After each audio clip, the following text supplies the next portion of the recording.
ভারত মার্কিন যুক্তরাষ্ট্র নাসার জনসন স্পেস সেন্টারে ইসরো মহাকাশচারীদের প্রশিক্ষণের জন্য কাজ করেছে।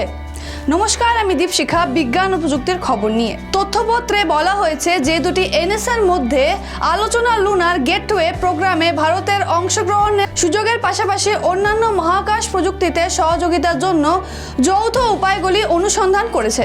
ভারত এবং মার্কিন যুক্তরাষ্ট্র সোমবার বলেছে যে তারা মহাকাশে অন্তর্ব্যবহারযোগ্যতা আরও গভীর করার জন্য মানব স্পেস ফ্লাইট সহযোগিতার জন্য কৌশলগত উপসংহারে পৌঁছেছে এবং নাসা জনসন স্পেস সেন্টারে ইসরো মহাকাশচারীদের জন্য উন্নত প্রশিক্ষণ শুরু করার দিকে কাজ করেছে। মার্কিন জাতীয় নিরাপত্তা উপদেষ্টা ডেক সুলিভান এবং জাতীয় নিরাপত্তা উপদেষ্টা অজিত ডোভালের মধ্যে আইসিইউটি সংলাপের পরে মার্কিন যুক্তরাষ্ট্র এবং ভারত কর্তৃক জারি করা একটি তথ্যপত্রে বলা হয়েছে যে উভয় পক্ষ লুনার গেটওয়ে প্রোগ্রামে অংশগ্রহণের সুযোগগুলিও অন্বেষণ করেছে।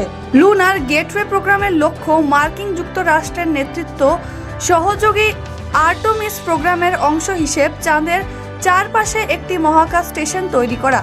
তথ্যপত্রে বলা হয়েছে যে দুটি এনএসএর মধ্যে আলোচনা লুনার গেটওয়ে প্রোগ্রামে ভারতের অংশগ্রহণ সুযোগের পাশাপাশি অন্যান্য মহাকাশ প্রযুক্তিতে সহযোগিতার জন্য যৌথ পথের সন্ধান রয়েছে। দুই নেতা আন্তর্জাতিক মহাকাশ স্টেশনে নাসা এবং ভারতীয় মহাকাশ গবেষণা সংস্থা ইসরো মহাকাশচারীদের মধ্যে প্রথমবারের মতো যৌথ প্রচেষ্টার জন্য একটি ক্যারিয়ার সুরক্ষিত করার বিষয়ে মতবিনিময় করেছেন, যা ভারত মার্কিন মহাকাশ অংশীদারিত্ব এবং মহাকাশ অনুসন্ধানে একটি গুরুত্বপূর্ণ মাইলফলক চিহ্নিত করবে।